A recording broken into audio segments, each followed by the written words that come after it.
I was introduced to the sport of wrestling at a very early age. The values that are instilled by the sport of wrestling, work ethic, discipline, mental toughness, if you do it long enough, it becomes something that transcends the sport. It's probably the hardest thing I ever did in my life. I think that was part of the reason I did it. You can apply a lot to what you learn in wrestling. It's an individual sport. A lot of times you're a one-man team. It's a true honor for me to be here tonight as your host and MC. This event dedicated to the preservation of man's oldest and greatest sport. The sport of wrestling has always been dear to my heart. I mean, I've always wrestled since as long as I can remember. Wrestling for me was always the hardest sport to train in, the hardest sport to compete against, and the hardest competitors to compete against. I knew it was the most dominating, controlling martial art.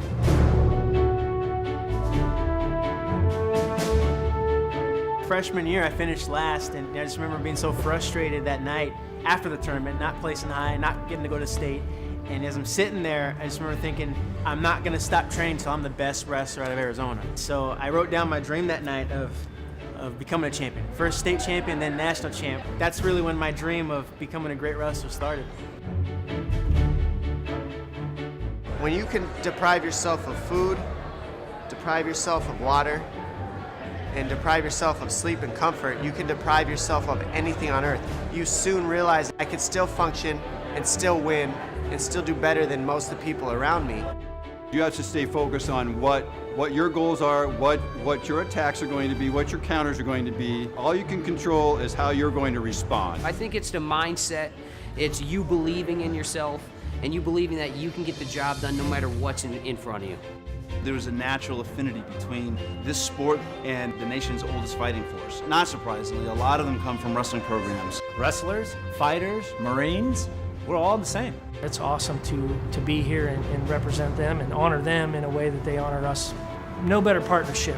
We all understand each other because we've all sacrificed every ounce of ourselves in order to try to build a better version of ourselves.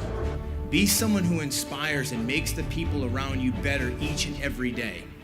And when they ask you where you develop that character, where you develop those traits and your morals and your values, you can tell them it started on the wrestling mats. The most important thing I believe this sport breeds is humility. I start with humility, I act with humility, and I end with humility. What it really did for me was it taught me how to suffer, and how to suffer in silence, how to stay humble about your victories, and that quiet pride in your achievements. USA Wrestling can count on the United States Marine Corps to stand behind it. We want all nations, all peoples, all wrestlers to be one family. My name is Nenad Lalovic, and I am president of United World Wrestling. Hi, I'm Frank Shamrock. I'm Dan Henderson. Hi, I'm Shoot from Vision Quest, and everyone wrestles. Everyone wrestles. Everyone wrestles. Everybody wrestles. And through wrestling, let's raise America's greatest generation. Through wrestling, let's raise America's greatest generation. Through wrestling, we can raise America's greatest generation. I'm Randy Couture. Everyone wrestles. Through wrestling, we can raise America's greatest generation.